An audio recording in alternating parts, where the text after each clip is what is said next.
안녕하세요. 심이었습니다. 2부 시작하겠습니다. 오늘 2부는 말이죠. 앞서 말씀드린 바와 같이 문재인 대통령의 신년 기자회견 일문일답 전문을 UCC에서 이제 공개를 했습니다. 그래서 이제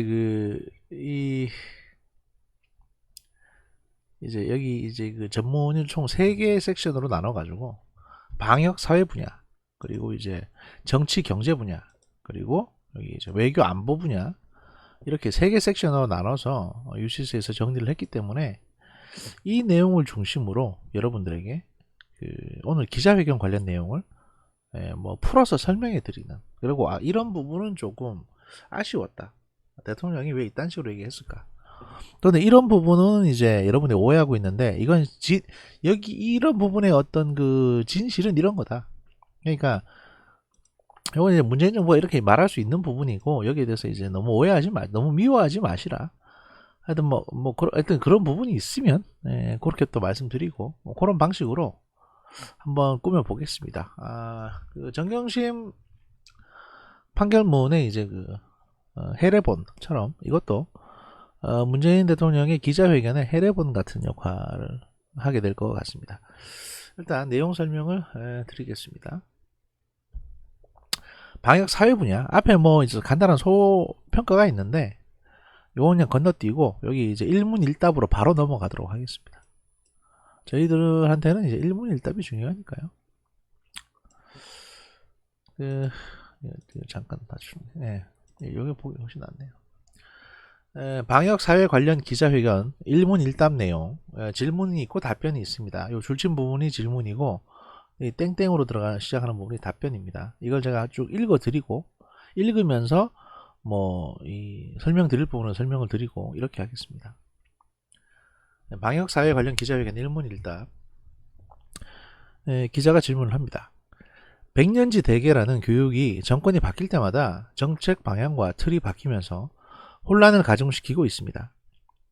백년지 대계를 세울 수 있는 국가교육위원회를 설치하자는 논의가 진행되는 것으로 알고 있는데, 대통령님께서도 국정운영 100대 과제를 발표하실 때 2019년까지 국가교육위원회를 설치하겠다고 하셨습니다. 국가교육위원회 설치가 임기 중에 가능할 것이라고 보시는지요? 라고 이제 물어봤습니다. 대통령이 답변을 합니다. 국가교육위원회는 저희 공약이기도 합니다. 그리고 차근차근 준비를 하고 있습니다.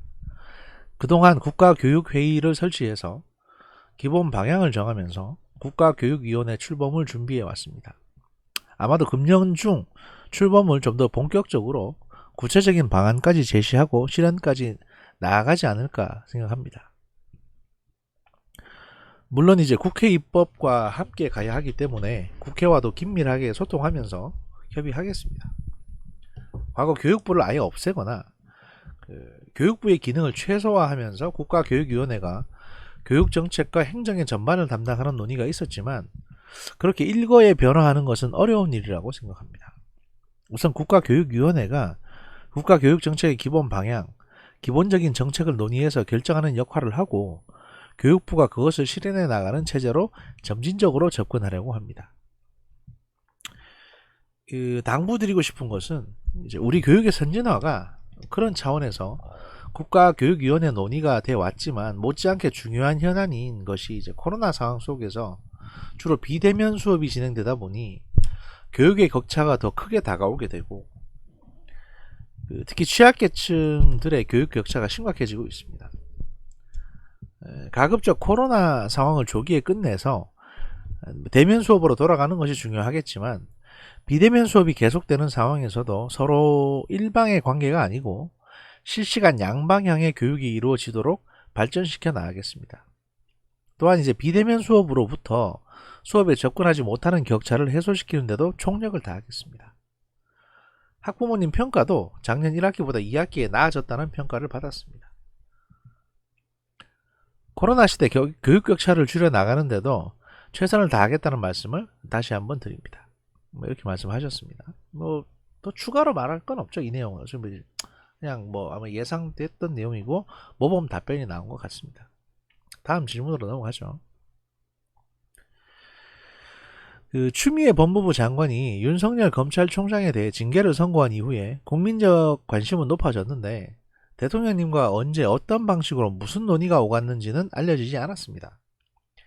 대통령님께서 여러 차례 사과도 하셨고 사안이 일단락되기도 했지만 밖으로 드러난 결정들이 대통령님의 의사와 어느 정도 일치한 것인지 어떤 논의가 있었는지 궁금합니다. 라고 질문합니다. 센 질문입니다. 이거. 스미더스도 궁금하게 생각했던 부분이거든요. 묻고 싶었는데 또 물어주셨네요. 답변을 들어보겠습니다. 우선 사실 법무부와 검찰은 검찰개혁이라는 시대적 과제를 놓고 함께 이렇게 협력해 나가야 될 그런 관계인데 그 과정에서 갈등이 부각된 것 같아서 국민들께 정말 송구스럽습니다. 지금부터라도 법무부와 검찰이 함께 협력해서 이 검찰개혁이라는 대과제를 이렇게 잘 마무리하고 또 더 발전시켜 나가기를 기대하겠습니다. 그러니까 박범계는 윤석열이랑 싸움은 하지 마라. 이게 이제 대통령의 의지라는 거죠. 뒤를 이어서 답변합니다. 윤석열 총장에 대해서는 여러 가지 평가들이 있지만 저는 저의 평가를 한마디로 말씀드리면 그냥 문재인 정부의 검찰총장이다. 그렇게 말씀드리고 싶습니다. 그리고 윤석열 총장이 정치를 염두에 두고 정치할 생각을 하면서 지금 검찰총장 역할을 하고 있다고 생각하진 않습니다. 다만 검찰의 개혁이라는 것이 워낙 오랫동안 이렇게 이어졌던 검찰과 경찰과의 여러 가지 관계라든지 또 검찰의 어떤 수사 관행, 문화 이런 것을 다 바꾸는 일이기 때문에 그 점에서 법무부 장관과 검찰총장 사이의 관점의 차이나 견해의 차이가 있을 수 있었다고 생각합니다. 이제는 서로의 입장을 더 잘 알 수 있게 되었기 때문에 이제는 그처럼 국민들을 염려시키는 그런 갈등을 다시는 없으리라고 기대를 하고 있습니다. 이 말은 뭐겠습니까? 추미애는 완전히 나갔으니까 추미애는 완전히 나갔으니까 더 이상 싸움 날 일은 없을 거다. 박범계도 윤석열하고 협조적인 관계로 잘 갈 거다. 이게 내 뜻이다. 내가 보니까 윤석열은 정치할 생각이 없는 것 같다. 라고 단적으로 얘기해버리는 거죠. 사실 너 정치할 생각이 있는 거 아니냐? 이래가지고 지금 추미애 장관이나 그 밑에 그 징계위원회가 징계를 때렸는데 대통령은 여기에 대해서 아니다 라고 이제 말을 해버렸습니다. 이게 뭐 대통령의 뜻이라는 겁니다. 문재인 정부의 윤석열은 문재인 정부의 검찰총장이다. 여기에 대해서 글자 그대로 받아들이시기 바랍니다. 글자 그대로. 제가 누차 말씀드렸습니다만 지금 라이민이 뭐니 이래가지고 뭐 여러분 잘 아시죠? 대통령이 지금 바지사장이다. 대통령이 허수아비다. 이런 얘기 많이 하시지 않습니까? 100번 양보해서 그렇다고 칩시다. 그러면 대통령 입장에서는 내가 바지사장인데 바지사장이 제일 안 좋은 게 뭔지 아십니까? 부도나면 이 사람이 모든 빚을 다 떠안아요. 바지사장이기 때문에. 대통령도 지금 그런 상황입니다. 밑에서 어떤 애들이 하다못해 임종석이 어디 가서 뇌물 받아 먹어도 이게 마치 문재인 대통령의 잘못인 것처럼 되는 겁니다. 그렇기 때문에 현 임기 내에 윤석열 씨가 컨트롤하는 검찰이 그리고 그의 후배가 다시 검찰총장을 맡게 될 그 검찰이 최대한 공정하게 모든 수사를 다 진행한다면 문재인에게까지 불똥이 안 튈 거라는 자신감이 대통령한테 있는 거죠. 왜냐하면 본인은 안 받았으니까. 이 답변은 그렇게 보셔야 됩니다. 그래서 문재인 대통령이 지금 가장 두려워하고 있는 거, 퇴임 후에 감옥 가는 거, 이거를 막아줄 수 있는 궁극적으로 이걸 막아줄 수 있는 완전하고 신뢰받을 수 있는 부패 수사는 윤석열의 검찰이 하는 게 맞다라고 이제 문재인 대통령은 생각을 하는 거예요. 그리고 뭐 공수처 나오고 이제 뭐 더 추가적으로 몇몇 기구들이 더 나오면 그런 것들은 더 잘 될 거라고 긍정적으로 보고 있는 거죠. 이런 거 좀 잘하라고 추미애를 앉혔더니 추미애는 깽판 쳐가지고 이제 이 상황이 돼버렸고 여기에 대해서 문재인 대통령이 좀 유감스럽게 생각한다. 그러니까 이 워딩들을 보면 나는 윤석열에 대해서 그렇게 크게 문제의식을 못 느꼈다. 추미애가 오바를 했다. 근데 이제 뭐 그렇게 갈등할 일 없을 거다. 추미애 나갔으니까. 이렇게 딱 세 문장으로 정리가 됩니다. 박범계도 만약에 장관이 된다 그러면 윤석열 씨한테 아마 잘 할 겁니다. 최근에도 안 그래도 뭐 최근에 나온 뉴스를 보면 앞으로 있을 검찰 인사에 대해서는 검찰총장이랑 충분히 협의하겠다고 하셨으니까 결과를 지켜보면 알겠죠. 자, 다음 부분. 기자가 다시 다른 질문을 합니다. 대통령님께서 백신을 2월 말이나 3월 초에 보급이 가능할 것이라고 말씀하신 바 있습니다. 한국이 좀 더 빨리 백신을 확보했다면 일상생활로 돌아갈 수 있었을 텐데 이 결정에 대해서 후회하신 점이 있는지 여쭙고 싶습니다. 그러니까 왜 더 빨리 확보 못했냐는 말을 애둘러서 표현하는 거죠. 대통령이 답변을 합니다. 그렇지 않습니다. 그러니까 후회한 점이 있냐고 물어봤는데 후회 안 한다는 얘기죠. 야, 우리가 최대한 빨리 확보한 거지 늦게 확보한 거 아니야. 이 얘기하는 겁니다. 지금 백신은 충분히 빨리 도입이 되고 있고 또 충분한 물량이 확보가 되었습니다. 여러가지 처음 개발되는 백신이기 때문에 여러 백신을 고르게 구입함으로써 위험도 분산시켰습니다. 또 백신 접종에 시간이 걸리고 백신의 유통기한도 있기 때문에 분기별로 순차적으로 도입을 해서 2월부터 시작해 대체로 9월까지는 접종이 필요한 국민들의 1차 접종은 다 마칠 계획이고 1차 접종을 9월까지 그쯤 되면 대체적으로 집단 면역이 형성될 거라고 생각합니다. 그리고 일부 남은 2차 접종 또 접종에서 누락된 분들이 4분기에 접종을 마저 하면 늦어도 11월에는 집단 면역이 거의 완전하게 형성될 거라고 생각을 합니다. 이런 접종의 시기라든지 집단 면역의 형성 시기 등 이런 면에서 다른 나라들하고 비교해보면 한국은 결코 늦지 않고 오히려 더 빠를 거라고 생각합니다. 라는 게 대통령 답변이었고요. 예, 뒤에 보시면 추가적으로 지금 백신 첫 접종이 2월 말 또는 3월 초가 될 거라는 것은 우리 방역 당국이 이미 밝힌 바가 있는데 지금으로서는 코박스 물량이 아마 코빅스겠죠. 코빅스 물량이 가장 먼저 들어올 가능성이 있습니다. 그렇게 될 경우 백신이 들어오는 시기와 접종의 시기가 좀 더 앞당겨질 가능성도 있는 것으로 보고를 받고 있습니다. 물론 아직 협의 중이기 때문에 확정된 것은 아닙니다. 저는 가능성이라고만 말씀을 드리겠습니다. 구체적인 내용은 방역당국에서 상세한 백신 접종 대응을 세워서 국민들께 보고를 드릴 것입니다.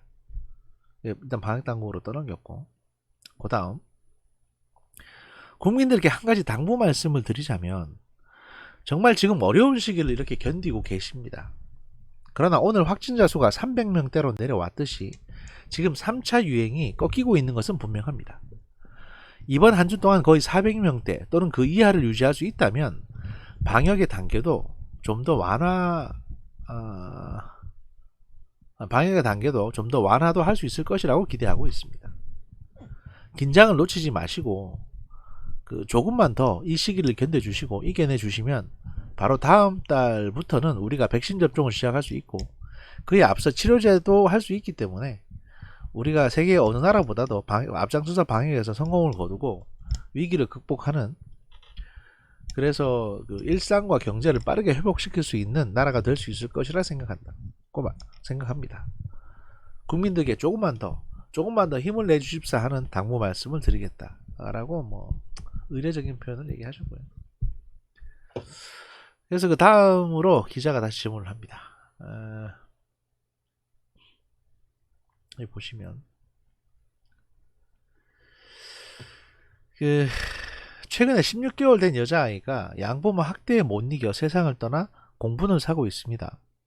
국회에서 관련 방지법들이 통과됐지만 미흡하다는 지적이 나오고 있습니다. 매번 이런 사건이 나올 때마다 관련 법들이 급하게 심사되고 졸속입법이라는 지적이 나오고 있습니다. 이런 악순환의 해법을 막을 수 있는 방법이 있으면 말씀해 주시기 바랍니다. 아동학대 사건뿐만 아니라 특정 사건에서 피해 당사자 이름이 붙어서 법안의 이름이 지어지는 일이 발생하는데 피해자에 대한 또 다른 2차 피해라는 지적도 나오고 있습니다. 이에 대한 대통령님의 생각은 어떤지 궁금합니다. 그러니까 민식이법이나 이런 것들을 말하는 거죠. 그래서 이제 대통령이 답변을 합니다. 두 번째 말씀하신 부분은 전적으로 공감을 합니다. 피해자의 이름으로 사건을 부르는 것이 아니라 가해자의 이름으로 사건을 부르거나 다른 객관적인 명칭으로 사건 이름을 부름으로써 피해자에 대한 2차 가해를 막는 것이 필요하다고 생각합니다. 그에 대해서는 수사기관에 특별히 당부를 드리겠지만 언론에서도 협조를 해주시기를 바랍니다. 정말 요즘 아동학대 또 그렇게 해서 죽음에까지 이르게 되는 그런 사건들을 보면서 정말 마음이 아픕니다. 국민들 얼마나 가슴이 아플까 싶습니다. 그에 대해서 우리가 제대로 대책들이 마련되어 있지 않았습니다. 그런 지적에 대해 겸허하게 받아들입니다. 그동안 있었던 사건들을 우리가 교훈 삼아서 이제 확실한 대책을 마련을 해야 할 것입니다.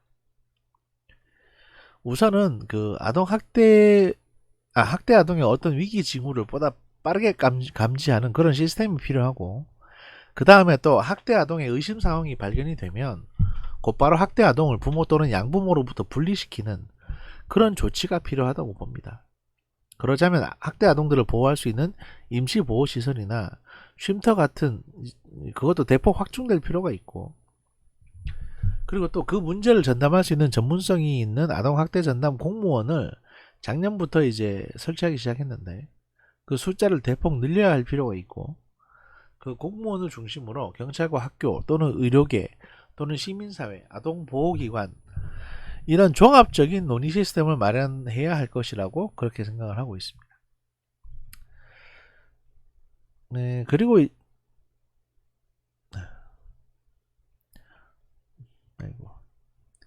그리고 나서 이렇게 이제 문제의 발언이 나오게 되는데요.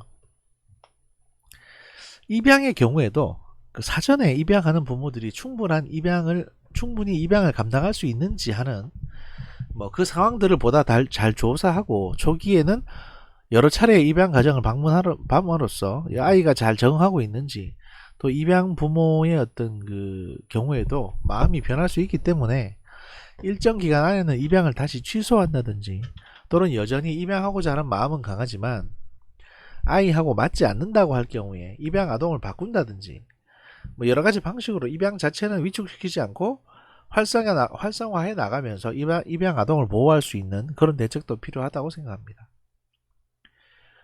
지금 국회에서 활발하게 법안들이 제출되어 있기 때문에 국회와 협의해서 아주 필요한 대책들을 조기에 마련하도록 하겠습니다 라고 얘기를 합니다. 이거 사실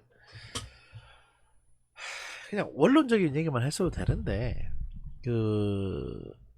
입양 아동을 바꾼다든지, 이 문구 때문에 이제 뭐 대통령 정신 나갔냐 이런 얘기들이 나왔죠. 이건 사실 대통령이 말실수한 거고요.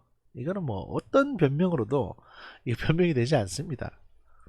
다만 대통령의 윤리 수준이, 인권 수준이 어느 정도였냐 라고까지 얘기하는 거는 좀 오버할 수 있고요.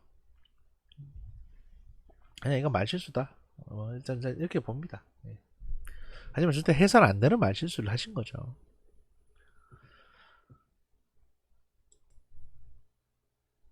네, 하던 녹화 바로 다시 진행하겠습니다.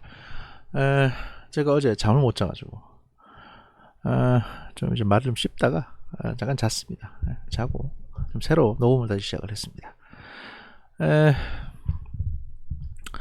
하지만 대통령이 이제 여기 입양 아동 보호할 수 있는 그런 대책도 필요하다고 생각한다, 뭐 이렇게 여기서 말실수를 하셔가지고 일이 좀 커졌죠. 지금도 사실 이 인터뷰가 있고 하루가 지났는데 지금도 이게 계속 여진이 반복되고 있고, 청와대에서는 공식적으로 2번이나 이런 뜻이 아니다 라고 이제 뭐 반품이나 아동 반품이라든지 뭐 이런 그런 의미가 아니다 라고, 또 파양이라든지 뭐 이런 의미가 아니고 그 숙려 기간 동안에 이제 저희가 한 거다라는 식으로 계속 변명 아닌 변명을 하고 있는데, 결코 그게 잘 납득이 되지는 않는 상황이고요. 아무튼 그렇게 지금 굴러가고 있습니다, 상황이. 지금 밑에 측근들이 총동원돼서 대통령의 그 발언을 지금 수습하고 있는데, 사실은 사고는 그거 말고도 많이 치셨거든요. 그래서 하여튼 뭐 그렇다는 얘기입니다. 말실수를 했다 이거죠. 도대체 아동에 대해서 어떻게 하길래 이런 말실수를 하게 되냐, 뭐 이런 얘기인데, 이건 또 바꿔 말하면 어떻게 볼 수 있냐면, 우리가 이렇게 볼 수 있습니다. 뭐냐면 일단 대통령께서 이제 이 문제에 애당초 크게 깊이 관여하신 바가 없는 거예요. 그러니까 이제 뭐 대책회의 같은 걸 하지 않습니까? 그럼 밑에 비서관들만 회의를 하고 본인은 정작 여기에 대해서 그냥 그 인터넷에서 그냥 기사 보는 정도 수준으로만 알고 있는 게 아니냐. 그래서 이제 이렇게 그 별 문제의식을 크게 못 느끼고 쉽게 발언하다가 결국에는 이제 이런 좀 큰 말실수를 한 게 아니냐, 오해를 살 수 있는 이런 거라고 봐야 되고요. 또 여기서 우리가 하나 알 수 있는 거는 이 보좌진들이, 대통령의 보좌관들이 굉장히 전문성이 떨어진다. 그리고 이제 아마추어들이고 예측 능력도 굉장히 떨어진다. 이런 면을 볼 수 있습니다. 왜냐하면 기존에 리허설이 없었다고 치더라도, 예를 들어 기자들한테 뭐 예비 질문을 받아가지고 그 예비 질문에 따라서 답변을 만들고 뭐 이런 서로 주고받는 리허설이 없다고 하더라도, 그 최근의 현안이지 않습니까? 이게 상당히 국민들이 관심이 많은 분야고 또 언론에서도 많이 다뤄졌고, 그러면 이런 식의 질문이 왔을 때 어떤 방식의 답변이 필요하고 어떤 내용으로 그거는 답변들을 해야 된다, 그리고 거기에 대한 주요 키워드는 어떤 것들이어야 한다는 거를 미리 협의하는 게 그 대변인실이나 또는 이제 소통비서관실, 그리고 그 연설문 담당하는 비서관들이 해야 될 일이거든요. 또 공보시나 뭐 의전실도 같이 합동으로 협의를 해야 되는 부분인데 이걸 안 한 거예요. 저는 이걸 안 했다고 생각합니다. 이걸 했으면 이런 식의 대통령이 헛소리를 할 리가 없죠.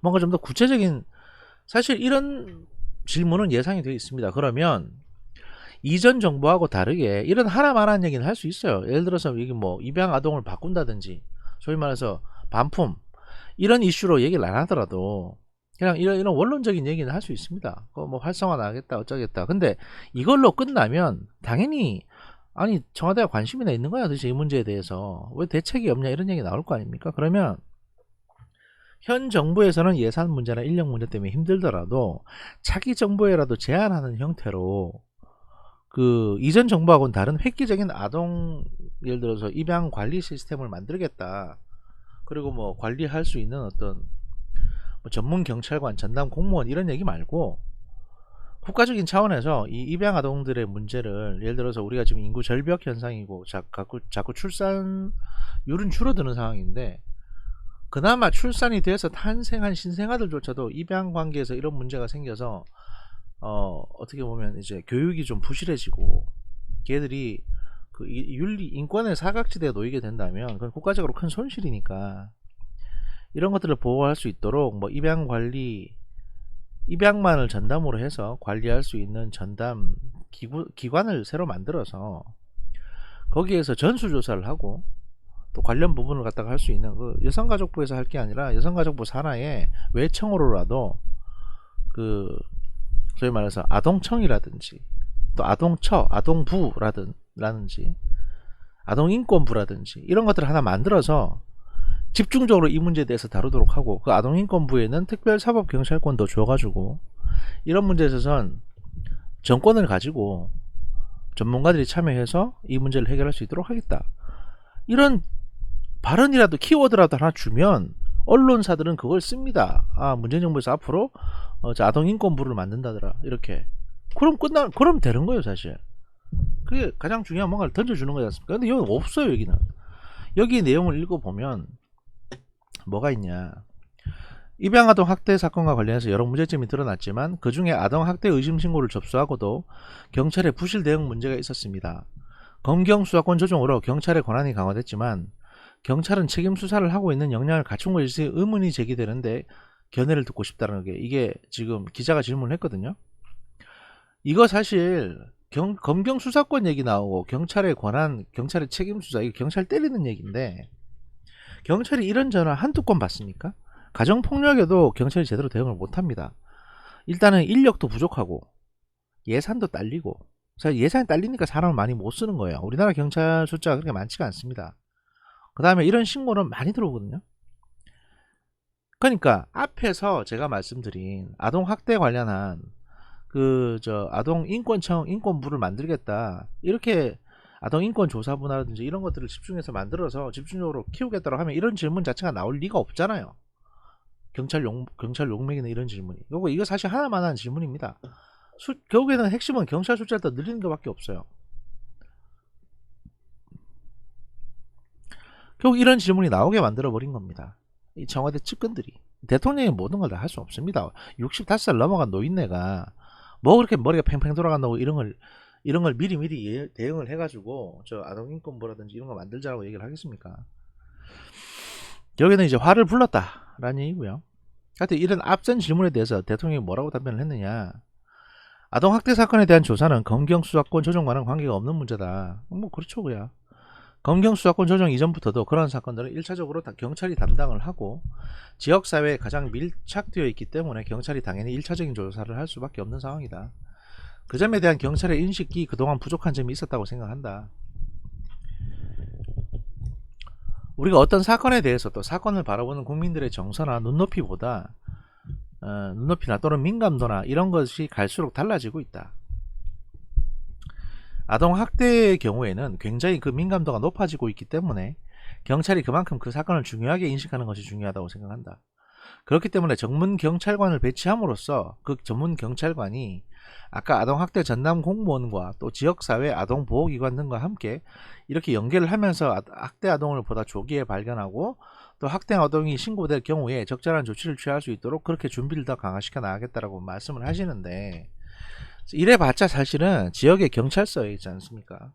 예를 들어 뭐 안양 동안경찰서면 안양 동안경찰서에 그 총포 화약 담당하는 경찰관이 2명 있거든요. 그만큼 숫자가 작습니다. 근데 아동 담당 경찰관이 1명이나 2명 정도 그 여성 관련 범죄 담당팀에 배치된다 칩시다. 그러면 겸임하거나 보통 아니면 1명 배치될 텐데 TO가 그 시에 학대받는 아동이 1명밖에 없겠어요? 하나만한 짓거리예요. 결국에는 이거 새로운 조직 만들어서 사람 늘릴 수밖에 없습니다. 이렇게 그렇게 해야 됩니다. 이렇게 되면 결국에는. 근데 그건 얘기 안 하고 뭐 경찰의 인력을 더 늘리겠다 이 얘기만 지금 하시잖아요. 지금 여권을 중심으로 월성 원전에 대한 감사원 감사나 종편 수사가 정치적 성격을 띠고 있다는 제기가 되고 있다. 이건 새로운 질문입니다. 일단 앞에 이렇게 말씀드렸고, 이건 새로운 질문을 제가 시작할게요. 기자가 새롭게 질문을 합니다. 그 지금 여권을 중심으로 월성 원전에 대한 감사원 감사 그리고 종편 수사가 정치적 성격을 띠고 있다는 문제제기가 있습니다. 앞서서 감사원이 정부의 탈원전 정책 수립까지 감사한 것은 월권이라는 지적도 일각에서 나오고 있습니다. 그런데 반대편에서는 그 여권의 지나친 압박이, 민주당의 지나친 압박이 오히려 감사원의 독립성을 해치는 것이 아니냐 하는 지적도 나옵니다. 대통령께서는 감사원의 월성 원전 감사 그리고 검찰의 관련 수사를 어떻게 바라보고 계신지 궁금합니다. 그리고 여기에 덧붙여서 대통령님께서는 지난 2017년에 최재형 감사원장 임명을 하실 때 어떤 외압에도 흔들리지 않는 성품, 감사 공정성을 높일 적임자라고 평가하신 바 있는데요. 지금도 2-3년이 조금 넘었는데 지금도 그 생각에는 변함이 없으신지 그것도 궁금합니다. 라고 질문을 했습니다. 거기에 대해서 이제 대통령께서 답변을 하시는데요. 그 지금 월성 원전에 대한 지금의 감사는 지난번 1차 감사는 국회 상임위의 감사 요청 의결이 있었던 것이고 그에 따라서 이루어진 감사였고, 이번에 감사는 공익 감사 청구가 있었기 때문에 그에 따라서 최소한의 범위에서 감사가 이루어지는 것으로 알고 있습니다. 저는 감사원의 감사가 정치적 목적의 감사라고 그렇게 생각하지는 않습니다. 또 감사원이 정치적 목적으로 감사를 해서도 안 된다고 생각을 합니다. 검찰의 수사도 당시 감사원으로부터 수사기관으로 이첩된 데 따라서 수사가 이루어진 것이지 그 이상으로 정치적 목적의 수사가 이루어졌다고 그렇게 생각하지 않습니다. 그리고 감사원에게 독립성, 검찰의 중립성을 위해서 감사원의 감사나 검찰의 수사에 대해서 일체 개입하지 않는다는 그 원칙은 지금까지 철저하게 지키고 있다고 자부하고 있습니다. 라고 원칙적인 측면에서 말씀하셨죠. 어쨌든 대통령의 의견은 월성 원전 폐쇄, 그 다음에 탈원전 정책에 대한 감사원의 감사나 검찰의 수사는 뭐 적법 절차에 따라 진행되는 부분이기 때문에 본인 여기에 대해서 그냥 지켜볼 뿐이다. 그리고 절차에 따라서 진행이 된다고 되는 게 맞다고 생각한다. 라고 이렇게 말씀을 하셨습니다. 다른 정치적인 오해 소지를 줄 만한 발언은 안 하시는 거죠. 그러니까 답변을 이런 부분들을 보면 답변을 잘 하고 계시는 거예요. 또 다음 질문입니다. 최근 동부구치소 교정기관 집단 감염 사태에 대해서도 질의드리지 않을 수가 없습니다. 이 문제는 교정시설에 대한 방역대책 미비와 교정시설에 밀집한 두 가지 문제가 겹치면서 사태가 키워진 것 같습니다. 지난 10년간 보도에도 교정시설의 밀집도는 매년 기준치를 초과하는 것으로 나타났습니다. 이 문제에 대한 해결 방안 같은 게 있으신지, 아니면 앞으로 어떤 대책이나 그 지자체의 협조를 구해야 되는 문제도 있을 텐데 이 부분에 대한 준비가 있으신지 궁금합니다 라고 질문을 했습니다. 여기에 대한 답변으로 대통령께서 이렇게 답변을 합니다. 우선 집단 수용시설에 집단 감염이 꽤 있었는데 그 동부구치소의 집단 감염의 경우에는 국가가 직접 운영하는 시설에서 집단 감염이 발생한 것이기 때문에 더욱 엄중하게 느끼고 있습니다. 그래서 법무부 장관과 방역당국이 이미 국민들에게 사과를 드린 바도 있습니다. 이런 교도소 같은 수용시설에서 집단 감염이 발생하는 것은 그 다른 나라에도 여러 사례들이 많이 있었습니다. 약간 특수성이 있다고 생각합니다. 확진자가 발생한 경우에 그분들이 구속되어 있는 수감자 신분이기 때문에 쉽게 민간 병원으로, 아니 일반 병원으로 격리한다거나 또는 생활치료시설로 격리하는 이런 것이 좀 어렵습니다. 따라서 자체시설 내에서 격리 조치를 취하는 방식으로 해결하려고 하다 보니 그것이 감당이 안 돼서 대규모 확산으로 번진 것이라고 봅니다. 처음부터 좀 더 비상한 그런 대책을 세웠으면 좋았겠다는 그런 아쉬움이 있습니다. 어쨌든 그러니까 이제 그런 아쉬움이 있습니다까지 얘기하고 끝낼랬더니 대통령 머릿속에 가만히 생각해보니까 야, 내가 여기서 끝내면 꼭 남 얘기하는 것 같지 않냐라고 생각하겠지? 라고 생각을 해서 한마디 더 합니다. 어쨌든 이번 동부구치소 집단 감염을 통해서 구치소나 교정시설이 정원을 초과해서 너무 과밀한 그런 상황이라는 것이 드러났고, 또 시설 내에서 층별로 격리를 하는 이런 방식으로는 확산을 막기 어렵기 때문에 확진자가 발생하면 보다 조기에 확진된 사람들과 그 접촉자들, 그리고 보다 안전한 분들을 확실하게 분류하는 조치가 필요하다는 교훈도 얻게 되었습니다. 지금은 동부구치소의 확산이 거의 수그러드는 상황입니다만 이번 사건을 교훈으로 삼아서 앞으로 집단 교정시설에서 지금과 같이 대규모 확산이 생기지 않도록 정부가 만전을 기하겠습니다 라고 이제 하나만한 소리를 한 번 더 하셨는데요. 이게 이제 그러니까 보통 이쯤에서 그러니까 대통령은 그 앞서 말한 문단에서 끝내려고 했었는데 생각해보니까 한마디를 더 해야 되겠는데, 근데 한마디를 더 해야 되는데 그렇다고 해서 추미애 욕을 할 수는 없잖아요. 사실은 기자가 이걸 질문했을 때는 추미애 장관 욕 좀 하라고 질문한 것 같은데 딴짓하고 다녔다고 그 얘기를 할 수는 없으니 대통령 입장에서는 하나만한 소리를 한 번 더 붙여서, 그러니까 많이 배웠다, 앞으로는 반성하겠다, 이런 어떤 얘기를 하신 걸로 보여지고요. 그래서 이제 기자가 다른 질문으로 바꿉니다. 다른 기자겠죠.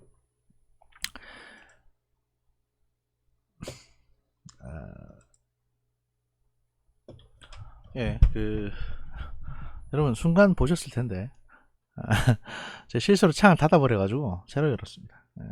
여러분이 못 보신 사이에 제가 새로 열었습니다. 하여튼 지난 한 해 동안 교육과 보육 과정에서 가정 돌봄과 원격 교육이 되면서 학력 격차가 벌어졌고 아동 학대가 수면 아래로 가라앉는다는 지적도 나오고 있는데, 등교 수업을 늘려야 해결될 문제인 것 같은데 등교 수업을 안전하게 늘릴 수 있는 대책을 어떻게 준비하고 계신지 질문 드리겠다라고 물었습니다.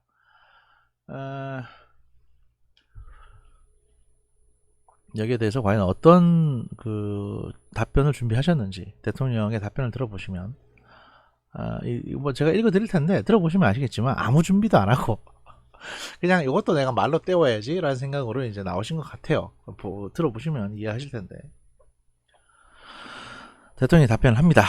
우리가 코로나 상황 때문에 부득이 비대면 원격 수업을 하게 되었을 때 전국 단위의 원격 수업이 가능하게 되었던 것은 당시 EBS의 협력 덕분에 아주 컸습니다. 감사를 드립니다. 아마도 전국 단위의 원격 수업을 그렇게 전체 아동을 대상으로 할 수 있는 나라는 우리가 세계에서 처음이 아닌가 싶습니다. 일단 이렇게 이런 워딩 쓰는 사람 알거든요. 게다가 부산 나오신 양반 중, 부산 출신인 분 중에 이런 자기 칭찬부터 시작하는 거 잘 아는데, 잘 많이, 그러니까 한 분 아는데, 결코 그거 듣는 사람들에게 좋은 인상 못 줍니다. 근데 이 나이대 분들은 이상하게도 이 방식을 많이 쓰시더라고요. 그래서 제가 좀 안타깝다 싶은데, 아무튼 어쨌든 그런 원격 수업은 정규 수업이 이루어지지 않기 때문에 말하자면 부득이 선택하는 대안이고, 그 다음에 좀 더 상황이 정상화된다면 대면 수업을 보다 보완하는 방법으로 활용할 수는 있겠지만 원격 수업 자체가 근본적인 대안이 될 수는 없다고 생각합니다. 최대한 코로나 상황을 빨리 극복해서 아이들이 학교에 등교해서 그 대면 수업을 할 수 있는 것이 그만큼 아이들에 대한 교육의 효과도 누리고 아이들의 사회성도 늘려주고 부모의 돌봄 부담도 들어주는 그런 근본적인 거라고 생각을 합니다. 말씀드린 바와 같이 이번 3차 유행을 조속히 끝내고 이제는 치료제와 백신까지 함께 활용할 수 있는 그런 시기가 됨으로써 원격 수업이 중심이 되는 시대가 빨리 끝나기를 기대하고 있습니다. 뿐만 아니라 부득이 원격 수업이 계속되는 경우에 있어서도 그로 인해 생기는 교육 격차를 최대한 막고 아이들의 돌봄 문제가 해결될 수 있도록 공보육과 공돌봄 또 온종일 돌봄과 같은 이런 돌봄을 획기적으로 늘림으로써 부모의 돌봄에 대한 부담을 덜어주고 아이들이 돌봄 밖에서 방치되는 일이 없도록 정부가 최선을 다하겠습니다. 이게 답변 끝이에요. 그러니까 대통령은 뭘 물었냐, 그러니까 기자는 대통령한테 뭘 질문했냐면 등교 수업을 안전하게 늘릴 수 있는 대책이 준비하는 게 있냐라고 물어본 겁니다. 등교 수업. 근데 밑에 대통령의 답변 안에는 그 내용이 없잖아요. 그러면 없다 이러면 되는데 없다라고 말하면 욕먹잖아요. 그러니까 기자가 앞에 했던 질문을 최대한 늘려가지고 늘려서 하나만한 얘기를 또 이렇게 하신 겁니다. 빨리 코로나가 해결되길 바란다. 백신이 빨리 투입되고 치료제가 빨리 도입되면 문제를 해결할 수 있을 것이다. 우리의 어떤 방역뿐만 아니라 우리의 원격 수업도 세계 유례가 없을 만큼 우린 잘했다. 뭐 이게 내용입니다. 이제 이분이 말씀하시는 스타일을 아시겠죠? 본인이 잘 아는 분야 그리고 본인이 곰곰하게 생각한 분야에 대해서는 말씀을 똑부러지게 하십니다. 근데 본인이 관심사가 아니면 그냥 키워드 몇 개로 말을 돌려서 하나만한 얘기를 되게 길게 합니다. 원래 이게 변호사들 종특입니다. 근데 이분도 지금 그런 스타일이죠. 더구나 이제 문재인 대통령 같은 경우는 그렇게 어그레시브, 그러니까 약간 이제 공격적인 형태로 발언하는 사람은 아니거든요. 주로 듣는 편이지. 그러다 보니까 말을 이렇게 돌려가지고 그냥 좋은 게 좋은 것처럼 이렇게 말하는 걸 되게 즐기세요.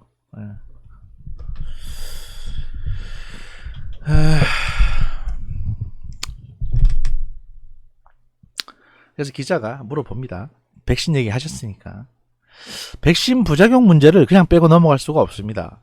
지금 외국에서 백신 부작용 사례가 보고되면서 우리나라에서도 부작용에 대한 책임 보상 문제가 발생할 수 있을 것 같습니다.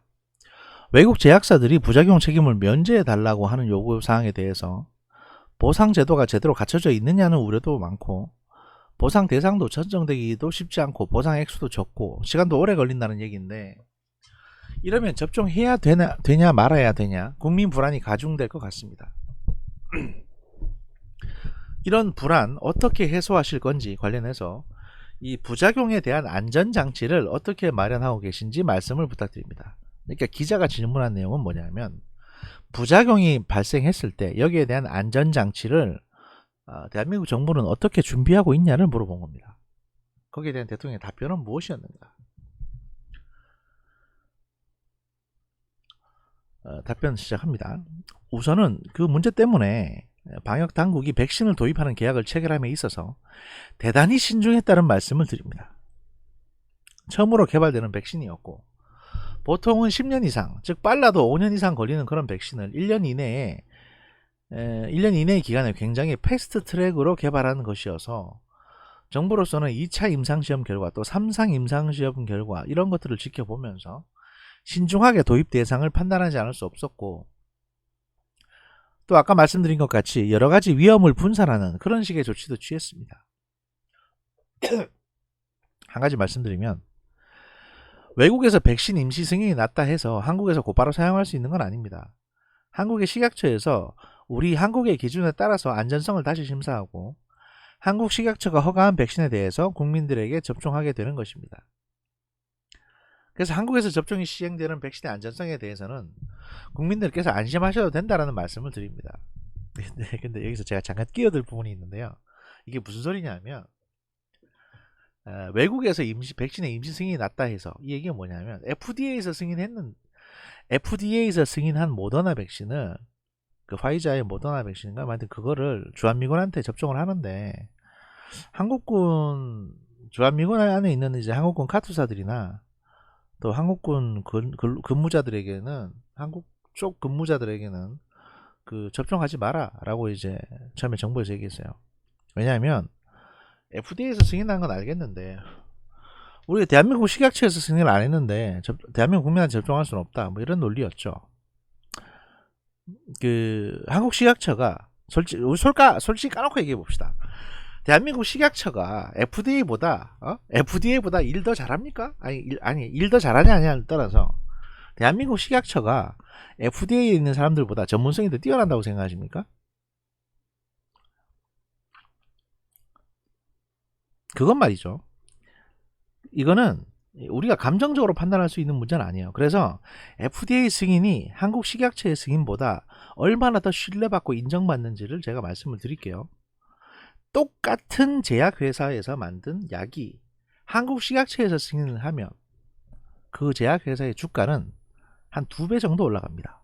근데 그 약이 FDA 승인을 받으면 그 제약회사 주가는 한 100배 뜁니다. 막말로. 그러면 누가 더 공신력이 있는지는 알 수 있는 거 아닙니까? 대통령은 지금 그걸 거꾸로 말씀하시는 거예요. 또 한 가지 좋은 점은 여기에서 이제 대통령의 답변은 이어집니다. 또 한 가지 좋은 점은 그 백신의 접종에 있어서 생기는 여러 가지 문제들, 심지어 부작용 사례들까지도 우리가 외국에서 이루어지고 있는 접종 사례들을 보면서 한국은 충분히 분석할 수 있게 되었고, 그러니까 우리가 백신을 늦게 맞는다는 얘기를 더럽게 포장을 하고 있죠 지금.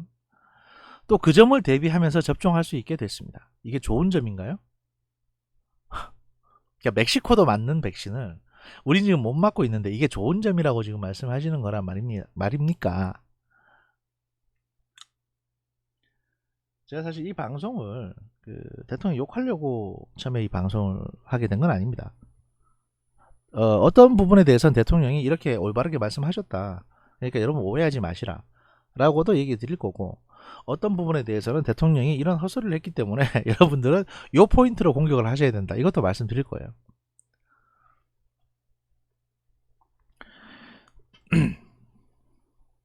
계속 하겠습니다.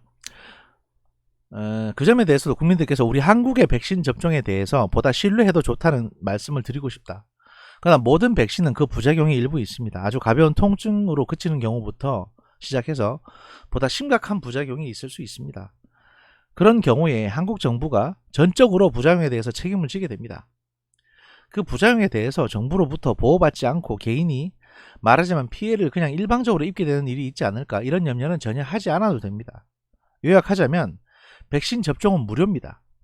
일반 의료기관에서 하게 되는 백신 접종조차도 접종 계획을 건보와 국가 재정이 분담함으로써 정부는 무료로 접종하게 되고, 거기에 대해 만에 하나 통상의 범위를 넘어서는 부작용이 발생할 경우에 그에 대해서는 정부가 충분히 보상하게 된다는 점까지 믿어주시면서 안심하고 백신 접종에 임해 주시길 바라겠습니다.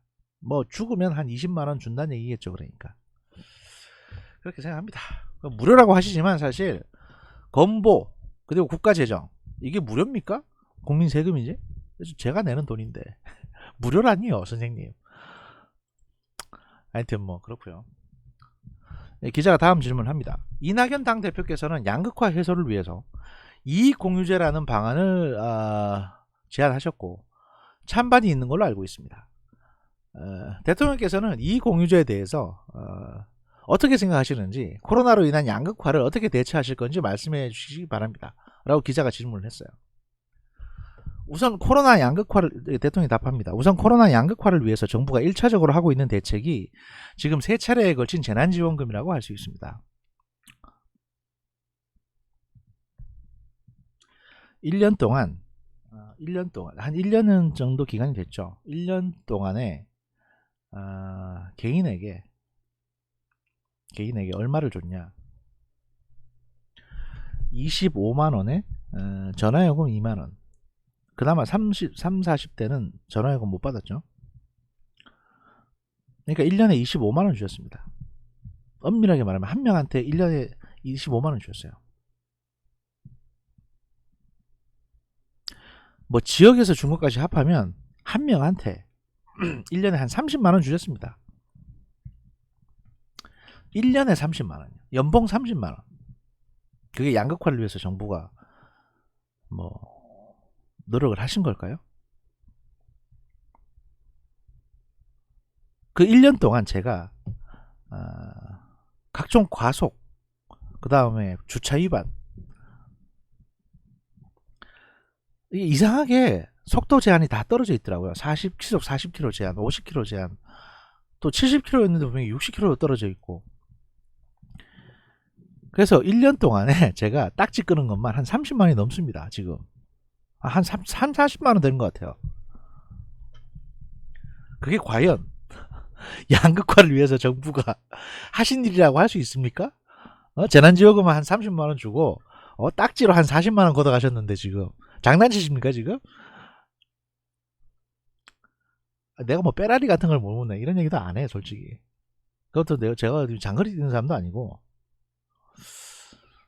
하여튼 저 같은 경험 하신 분 꽤 있을 겁니다. 네.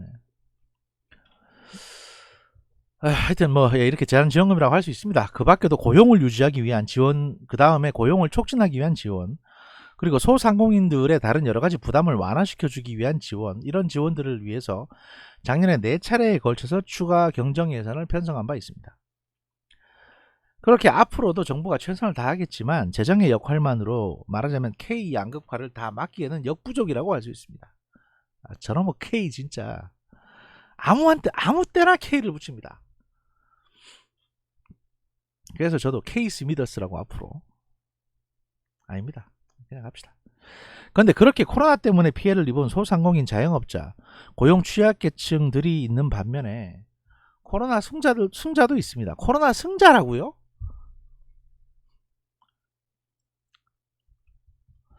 코로나의 상황 속에서 오히려 더 기업 성적이 좋아지고 오히려 돈을 버는 기업들도 있습니다.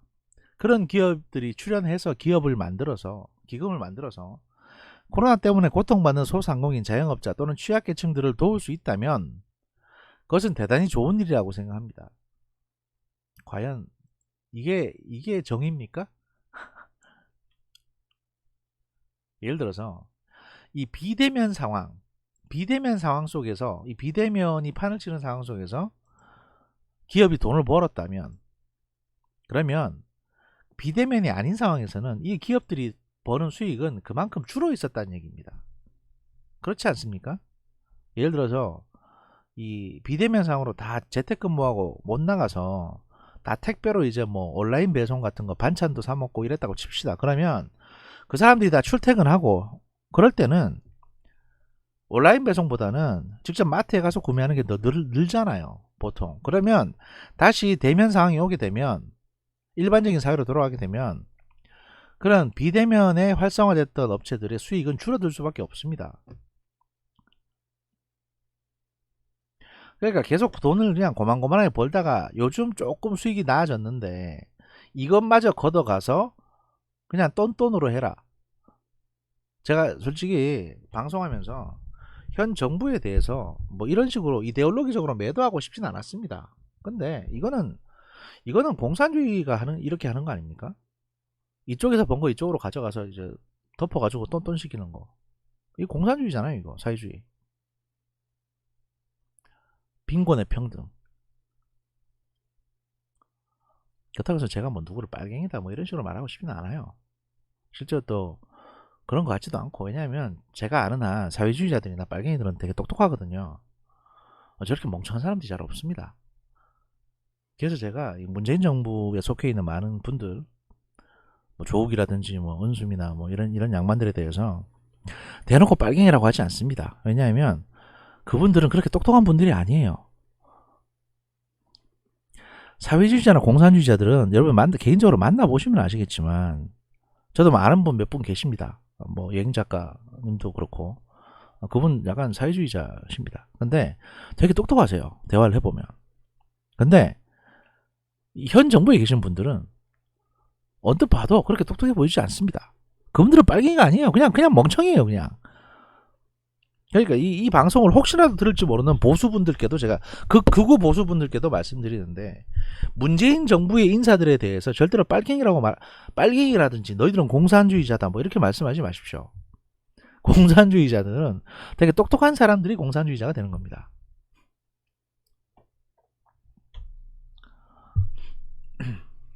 아무튼 너무 길어지는데 그래도 전문을 소개해드리기로 했으니까 더 가보겠습니다. 다만 그 전제는 그것을 제도화해서 정부가 강제할 수는 없는 것이라고 생각합니다. 그렇지. 그것은 민간 경제계에서 자발적인 움직임으로 그런 운동이 전개되고, 또 거기에 참여하는 기업에 대해서는 국가가 강력한 인센티브를 제공하는 방식으로 권장해 나가는 그런 방식이 바람직하지 않을까 생각합니다. 전두환도 이렇게 정치자금 거뒀거든요. 1회 재단 만들어서 돈 거둘 때, 저 민간 경제계에서 자발적으로 하세요. 그러면 이제 국가가 뭔가 인센티브를 좀 드릴게. 이랬지. 언제 뭐 잡아놓고 돈 내놓으라고 그랬어요? 근데 대통령이 방송에 나와서 이런 얘기 하게 되면 또 재벌 회장들 모이게 됩니다. 아, 씨발, 요번엔 또 얼마 줘야 되나? 이러면서 모이셔가지고, 아, 지금 이건 뭐, 대놓고 달라 그러는 것도 아니고. 야, 어떻게 되냐? 이거 가이드라인을 줘야 될 거 아니야? 뭐 이렇게 모여있는데, 그래서 뭐 삼성 그 양반 어디 갔어? 어제 감옥 가셨는데요. 아, 전화기 들어가지고. 롯데 회장이 집시다, 제가 롯데 회장이다. 그러면 전화 들어서, 모시모시 10억 준비하세요. 이러지, 당연히. 가만있어 봐. 10억 되겠나? 100억 준비할까? 뭐 이런 얘기 나옵니다. 그래 됩니다. 지금 그러자는 거 아닙니까, 이거? 이거 K 스포츠.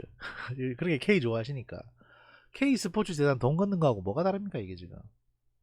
그래서 이렇게 재벌 기업들끼리 한 100억씩 걷어가지고, 그, 중소상공인을 위한, 저기 이익공유재단 하나 만들어서, 뭐 이름은 적당히 영어 집어넣어가지고, 이익공유니까, 뭐, 이익 프로핏, 그리고 공유. 공유는 뭐냐? 갑자기 기억이 안 나냐. 이렇게 해서 뭐, 쉘인가? 쉘은 나누는 건데. 공유는, 그렇지. 그렇게 하면 되겠네. 프라핏 BNB라든지 뭐 이렇게 뭐 아무나 그냥 그렇게 하나 재단 하나 만들어가지고 영어 이름 딱 붙여 재단 만들어가지고 뭐 김재동 이사장으로 앉히고 그 대기업으로부터 한 100억씩 걷어서 30대 기업으로부터 그럼 100억씩 걷으면 얼마입니까? 그게 3천억이잖아요. 그 3천억 가지고 그걸로 뭐 하시겠지 뭐 또. 그럼 되겠네. 자리 뭐 그런 비제라도 내놓든지 뭐 그것도 아니고 인센티브를 제공하는 방식으로 바람직하지 않을까 뭐 그런 전례 과거가 있었다. 우리가 한중 FTA를 체결할 때 그 FTA가 이게 뭔 소리야? 농업 또는 축산, 수산 분야에 많은 피해를 입게 되지만 한중 FTA를 통해서 제조업이라든지 공산품 업체라든지 오히려 혜택을 보는 기업들도 많이 있다. 그 당시 그런 기업들과 공공부문이 함께 기금을 조성해서 그 피해를 입은 농어촌을 돕는 그런 농어촌 상생협력 기금이 운영된 바 있다. 야, 이 양반아, 이거는 아니죠. 이거는 왜 아닌지 아십니까? 아니, 이걸 어떻게 FTA하고 비교를 하세요? 이거 왜 FTA하고 비교하면 안 되냐면요. 이건 진짜 바보 같은 소리인 게, 코로나로 인해서 손해를 보고 코로나로 인해서 이렇게 득을 보는 거는, 이 돈은 어차피 국내 안에 묶여 있는 돈입니다. 그렇지 않습니까? 우리 국민들이 돈을 써서 또는 돈을 잃어서 생기는 손해하고 플러스하고 마이너스예요. 이거는 그냥 가만 놔두면 썸은 제로썸이에요. 왜냐면 어떤 국민은 돈을 잃었는데 어떤 국민은 돈을 벌었으니까 제로썸이 되는 겁니다. 그런데 FTA 재단 같은 경우에는 뭐냐면은 한중 FTA를 체결하니까 우리의 제조업품이나 공산품은 중국에 훨씬 더 많이 팔 거 아닙니까? 그리고 수산이나 축산물 수입도 늘어날 테니까 우리 농업이 피해를 보는 건 맞아요. 그런데 그게 들어와서 피해를 보는 것보다 우리가 중국에서 벌어들이는 돈이 훨씬 더 많단 말이에요. 외국에 있는 거를 벌어들이는 거잖아. 이거는 딴 데 가서 퍼온다고요. 그러면 좀 나눠주는 게 맞죠. 그래도 어차피 플러스니까. 근데 이걸 갖다가 여기에 비교하는 거는 세상 물정을 전혀 모르는 겁니다. 지금 대통령 각하께서. 아니, 대통령 각하라고 하지 않겠습니다. 대통령 선생님께서 세상 물정을 모르시는 거예요. 지금 나 같은 사람도 아는데 트위터 빌런 1위 그 투표 있습니다. 지금도 하고 있습니다. 트위터 빌런 1위인 2021년 저도 아는데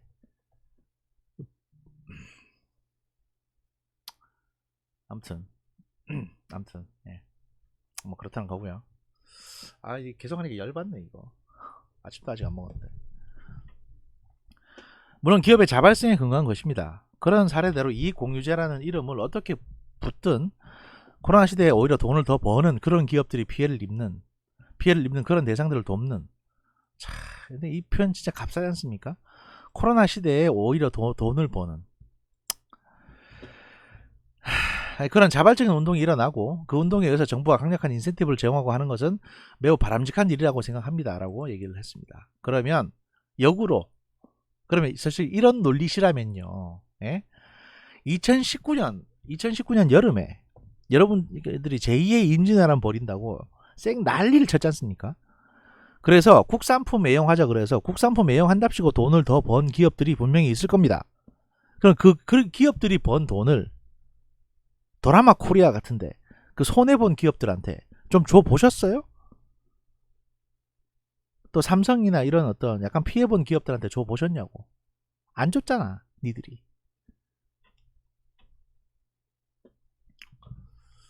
하여튼 뭐 그렇고요. 또 정부가 강력한 인센티브를 제공하는 것은 매우 바람직한 일이라고 생각합니다. 이 정부가 제공하는 강력한 인센티브 말씀 자꾸 하시는데 이거 결국 세금입니다. 세금 쓰시면서 너무 티내지 마십시오. 좀 아직도 기네요. 심지어 이게 일부라는 겁니다. 지금 저희가 지금 56분 1시간 넘어가고 있는데 제가 온라인 강의도 이렇게 열성적으로 했는데 과연 이걸 이렇게 할 일인가 싶기도 하네요. 그래서 기자가 다시 질문을 합니다. 대통령께서 백신 접종의 불안감을 해소하기 위해서 가장 먼저 백신 접종을 하실 생각이 있으신지를 물어봅니다. 그래서 대통령이 답변을 합니다. 아까 그 백신에 대한 불안을 말씀하시는 분도 계셨는데 우리나라는 독감 백신 접종률이 매우 높은 나라입니다. 세계적으로. 그래서 저는 코로나 백신도 우리 국민들이 방역 당국을 신뢰하고 많이들 접종하실 것이라고 생각합니다. 우리 한국 내에서 백신에 대한 불안 때문에 백신 접종을 기피할 것이다 라는 것은 저는 아직은 기우라고 그렇게 생각하고 있습니다. 그래서 백신 접종에 차질이 없다면 저는 대통령을 비롯한 공무원들은 방역에 종사하는 공무원을 제외하고는 굳이 우선순위가 될 필요가 없다고 생각합니다. 우선순위부터 먼저 접종하고 나중에 일반 국민들과 함께 접종하면 충분할 것이라고 생각을 합니다. 일단 난 먼저 맞지 않겠다 라고 발을 빼셨다 이겁니다. 아까 뭐랬죠? 나중에 맞으면 먼저 맞는 사람들의 부작용도 지켜볼 수 있다라고 말씀하셨죠. 그죠? 예, 그렇군요. 예. 다만 만약에 정말 백신에 대해서 불안감이 아주 높아져서 백신을 기피하는 상황이 되고 그렇게 해서 뭔가 솔선수범이 필요한 상황이 된다면 저는 그것도 피하진 않겠습니다 라는 식으로. 근데 누가 대통령에게 솔선수범하라고 강요를 하겠습니까? 추미애 법무부 장관과 그래서 기자가 이제 다른 방향으로 질문을 돌립니다. 추미애 법무부 장관과 윤석열 검찰총장이 갈등을 벌일 때 대통령께서 인사권자로서 목소리를 내지 않으시거나 움직이지 않으셨다는 지적이 많았습니다. 윤석열 총장의 임기가 법적으로 보장되어 있음을 감안하더라도 대통령께서 정치력을 발휘하셔서 문제를 원만하게 풀 수도 있었지 않았겠느냐는 지적도 있었는데 이에 관한 대통령의 입장은 어떠신지 여쭙고 싶습니다 라고 질문합니다.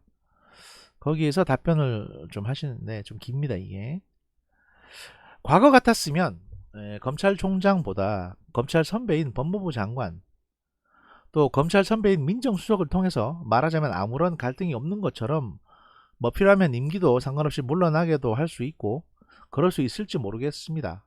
그런 시대가 더 좋았다고 생각하지 않았으면 좋겠습니다.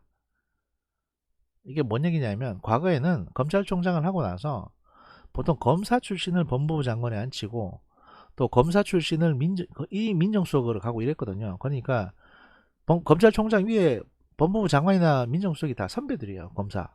그러니까 이제 뭐 격이 없이 이렇게 속내를 얘기할 수 있는 거니까 그렇게 대화를 하면 좀 더 이제 쉽게 얘기할 수 있죠. 야, 뭐 관두는 게 좋겠다라든지 뭐. 그래서 근데 그런 시대가 좋았다고 하지 마라. 왜냐하면 나는 그런 시대로 돌아가고자 했던 것은 아니다. 뭐 이야기를 하는 거죠. 지금은 검찰은 검찰총장 임기제가 확실히 보장이 되면서 정치적 중립을 보장받고 있고, 그 다음에 또 법무부는 검찰과 분리가 되면서 검찰이 제대로 대응을 하도록 독려하는 그런 입장에 있습니다.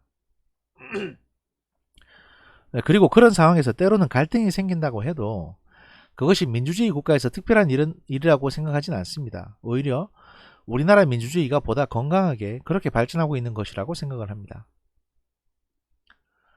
혹자는 검찰총장 임기제와 검찰총장에 대한 징계라는 것이 서로 상충되는 거 아니냐라는 얘기도 있는데, 저는 그것은 전적으로 잘못 알고 있는 것이라고 생각을 합니다. 검찰총장 임기제가 없다면 검찰총장에 대한 징계가 필요 없는 것이 됩니다. 언제든지 마음에 들지 않으면 그만두게 하면 되는 것이기 때문입니다. 검찰총장 임기제가 보장되기 때문에 검찰총장은 파면이나 징계에 의한 방법으로만 뭔가 책임을 물을 수 있게끔 그렇게 제도화되어 있는 것입니다. 그래서 검찰총장 임기제와 검찰총장에 대한 징계는 서로 보완하는 그런 관계에 있다고 보여집니다.